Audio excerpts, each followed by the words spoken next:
guys, it's Caleb with White Metal Games. It is Sunday, the Sunday before Thanksgiving. I think it's the 20th or 21st. So before I go out of town for the week, I'm going to be visiting some relatives. I wanted to show you a quick studio update. I wanted to get a lot of work caught up. So this weekend, the two big projects have been Terrain and Demon Princes.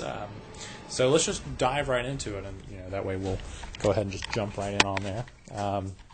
So Terrain, I do a lot of terrain projects here. So here's a couple different terrain projects we've been working on. These are some really simple styrofoam walls, and we build these out of hardboard, which is a sort of a density fiberboard, and then this is just packing material that's been blacked with black paint, and then this material down here on the ground is just some stucco. So stucco is basically like you use it on walls to patch holes, but this is textured. It's got some sand in it. You can get it for about $8 a pint or quart. I stick a couple little bits in there. This little marine bit head. I think I've got a bolter here on the other side. So you stick a couple of those on there to fill it in. So you just paint these black, and these become nice little manufactorum walls. They're cheap. They're easy to manufacture. They look decent. They're tall enough that they can cover up on the table big, tall flyers, which is great. So I've been manufacturing some of those. This is some bone terrain that I'm using for like a snowy board. So basically this is, you take the same basic idea, it's a hard board, and then you take some stucco, dip that on there, and then you put some plastic skeletons on here. This is a mastodon or woolly mammoth skeleton. Now clearly it's got all this blue on there, it needs to be cleaned up. But basically I use spray paint to save time, so I spray the edges, and then I'm going to go over that and flock it with white and hit the bones with white. And so when I'm done, it'll be much, much quicker than if I had painted it all by hand. It saves me a lot of time. I like to use the different shades of blue to create hot spots of blue, just to create some variation. Here's a smaller one I did. So these will be up in the eBay store soon, or variations of these, little bone piles, bone barriers, that sort of thing. So those need to be finished up. Probably work on those tomorrow night a little bit. These are barricades that have been very, very popular. Been selling these in eBay as well. So basically it's just a hardboard barricade with some bits of detritus and debris, a few pieces of Citadel terrain. I also have some regular barricades in here spattered around somewhere. If I can see if I can find one. Well, here's a piece of one if you look on this one. So I just take those, break them apart, put them on there, stucco the bases as well. I also use more well-known terrain. This is from a Star Wars miniature that I broke apart the tracks for something else. So the more bits you keep around, the better.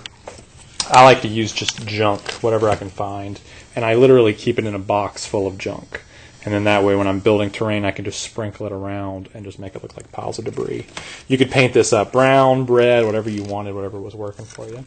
Here's some other ones. Did these as well. As you can see, we make a really good use of the Citadel Barricades kit for these, and we sell these on eBay too.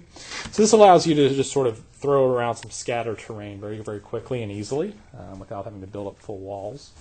The second big project of the weekend were Demon Princes. I had bought a bunch of Demon Prince bits a few weeks ago, and so I just wanted to come up with whatever I could come up with out of my bits box. And so this is sort of what I came up with. Oop, I was afraid of that. He got a little stuck. So I'll just go through them, show you a little close-up of each one. They'll all be up on eBay probably tomorrow. This guy has a four-armed sort of Cornish monstrosity. I don't know what that head actually came from. I'm not actually for sure. And then he's got a bunch of different bits on there. This was my first attempt at sculpting musculature. As you can see, I'm not great at it. So I could have probably just thrown a cloak or something back there, but I didn't want to take the easy way out. I wanted to try to sculpt a little bit. So it's not great, so I may end up having to put a cloak on there after all. And he's got some wings. The real draw to this piece is the nice forearms, and one of those has a mace in case you want to count it as a black mace. So I think he came out pretty good. This one's a little more fluid. This one actually uses the full torso. They give you an extra torso in every box, so I like to use the extra front torso when and where I can. These wings are from the Heldrake that I had clipped off for my conversion of a Heldrake model. So he came out pretty good. These claws are from a Cygor. So he's got two hand-to-hand weapons, which I like. This guy uses some spare bits from the Forge Fiend kit, and then he's got just a bunch of spare bits on there, just from random kits strewn about. This was a simpler because the talons took up so much of the back, I didn't have to do much sculpting at all, so I basically just smoothed it up. This guy is a little more exotic. He uses a lot of Eldar bits from an avatar I had spare. And then the body is from a Tzeentch Greater Demon. And then the head is from a Spawn. Nice feathered wings. So he's got kind of a Quixotic Coatl thing going on here, which I like. He's kind of exotic. Kind of out there, but it works for me. This guy, if you thought that guy was out there, this guy is really out there. This guy's like a full-on Aztec demon prince. Let me see if I can't pull him up the light because he's a little hard to see. There we go. So he uses just a variety of stuff. The torso is probably very recognizable.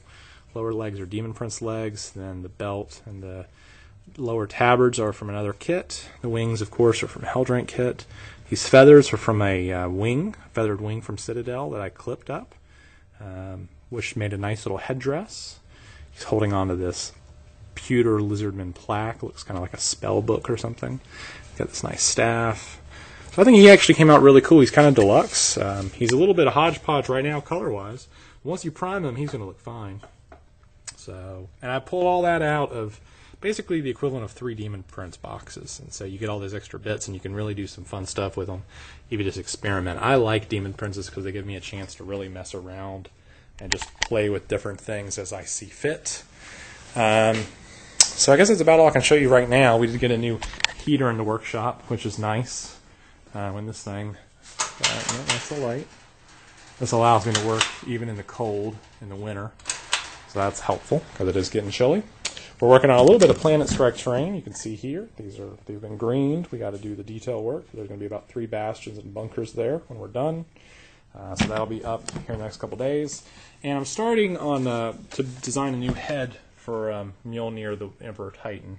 I've had a couple of people email me about the Titan, and they've asked if I would do a new head. And I told them I certainly would, and I would do it for the price that I would. If they buy the Titan, I'll build them a new head.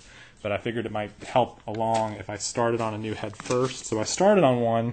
I'm not crazy about it, but the grilling, I used this as my example. So what I did was I have it here where this will actually attach like that, and then I'll build the head part up there. So right now it kind of looks like a snout, but the reality is once it's all built, it'll be fine. But I'm not crazy about the way the texture came out. Unfortunately, when I had to glue it to that, it didn't glue very easily. I had to use a really strong epoxy, and so it left some residue. And it didn't just come out quite the way I liked, but fortunately I'm not very far into the process, so I'm able to start over. So that's it. If you're just tuning into this, please check out our other videos. We are a full-service conversion and painting service here in Raleigh, North Carolina. That's where we're based at. We do most of our projects take us all over the country and across the seas. We do over half our clients are international clients, so if you're international, please contact us anyway. We'd be happy to talk with you. We do everything from basic conversions to full-on builds to terrain to painting. We have several painters in-house now, so we're able to take on bigger projects and more projects, hopefully, than we could before. If you live in the Raleigh area and you're looking for work as a painter or a web designer, just please contact me at calebfilm@yahoo.com. I'd be happy to speak with you. I'll put my email at the bottom of this in the comments section. What else can I tell you? We are certainly looking to build as best we can. We're looking to build the models as cheap as we can and be competitive with our studios, but we're also trying to offer higher quality. So although our prices may not always be the cheapest, it's the cheapest we can stay to compete at. So hopefully we make up for any sort of price differential in customer service. And, you know, in being able to stay in touch with you and just keep in touch with you. A lot of the painters out there, you'll email them, you won't hear back from a week or more. I email my clients every couple of days just to let them know what's going on. If they email me, I'm constantly in touch with them, sending them updates and new pictures and that sort of thing. So we really try to make the difference up with our clients, with how we relate to them. And we're always open to try new things. We want to try new models, new stuff. So if you have crazy ideas about your models, we're happy to entertain them. We did a rock band Squigoth with a whole stage on his back once, and we've done mini dioramas, and we've just done everything. So we've got thousands of projects at this point under our belt, and we are happy to help you out with yours. Email me at calebfilm@yahoo.com. We're happy to send you a quote, and we hope to hear from you soon. So unless you hear from me again, have a happy Thanksgiving, and take care. Bye-bye.